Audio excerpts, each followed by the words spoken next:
Di Maria ও অটামেন্ডির দুর্দান্ত দাপটে বড় ব্যবধানে জয় পেল বেনফিকা। উয়েফা চ্যাম্পিয়ন্স লিগে হাই ভোল্টেজ এই ম্যাচে এসি মিলানকে বিধ্বস্ত করলো ডি মারিয়া ও অটামেন্ডির দাপটে। ডি মারিয়া অটামেন্ডির দুর্দান্ত দাপট এবং এসি মিলানকে বেনফিকার হারানো নিয়ে বিস্তারিত থাকছে আজকের প্রতিবেদনে।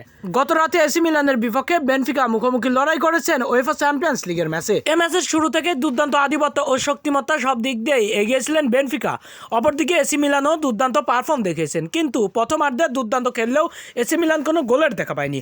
অপরদিকে বেনফিকারাও দুর্দান্ত আক্রমণ ও আধিপত্য শক্তিমত্তা দেখালেও বারবার গোলের দেখা পেতে ব্যর্থ হয়েছেন তারা। প্রথমার্ধে বেশ কয়েকবার সুযোগ তৈরি করেছিল বেনফিকা গোল করে এগিয়ে যাওয়ার মতো, কিন্তু ডি মারিয়ারদের দাপটে এগিয়ে যেতে পারেনি বেনফিকা। প্রথমার্ধ কাটিয়েছেন দুই দলই সমানে সমান, গোল শূন্য ড্র নিয়ে। দ্বিতীয়ার্ধে মাঠে ফিরে গোলের দেখা পেতে মরিয়া হয়ে পড়েন বেনফিকা। ডি মারিয়ারা দুর্দান্ত খেলতে থাকেন, আগুনের মতো জ্বলে ওঠেন। এতে করে এসি মিলানের ডিফেন্স লাইনে বেনফিকা আক্রমণের ছুরি ঘোরাতে থাকেন। শেষ পর্যন্ত দুর্দান্ত দাপট দেখিয়ে 48তম মিনিটেই দুর্দান্ত এক গোল করেন বেনফিকা। বেনফিকার হয়ে জয়স্বরূপ এই প্রথম ও শেষ গোলটি করেছেন পাবলিদিস। এতে করে দুর্দান্তভাবে ঘুরে দাঁড়িয়েছে বেনফিকা। এরপরে এসি মিলান 52তম মিনিটে তার এক ডিফেন্ডার লাল কার্ড খেয়ে মাঠ ছাড়েন। এতে করে 10 জনের দল নিয়ে শেষ পর্যন্ত লড়াই করেছেন এসি মিলান বেনফিকার বিপক্ষে।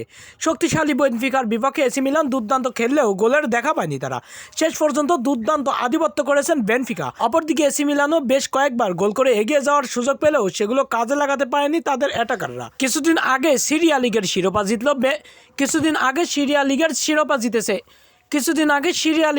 জিতেছে এসি মিলান। বেনফিকাও জিতেছে পর্তুগিজ লিগের শিরোপা। এই দুই চ্যাম্পিয়ন্সদের মুখোমুখি লড়াই দেখেছে ফুটবল বিশ্ব কাল রাতে। এই হাই ভোল্টেজ ম্যাচটিতে শুরু থেকেই ডি মারিয়া দুর্দান্ত ছিল, আগুনের মতো জ্বলে উঠেছিল ডি মারিয়া এবং অটামেন্ডি ডিফেন্স লাইন সামলাচ্ছিল।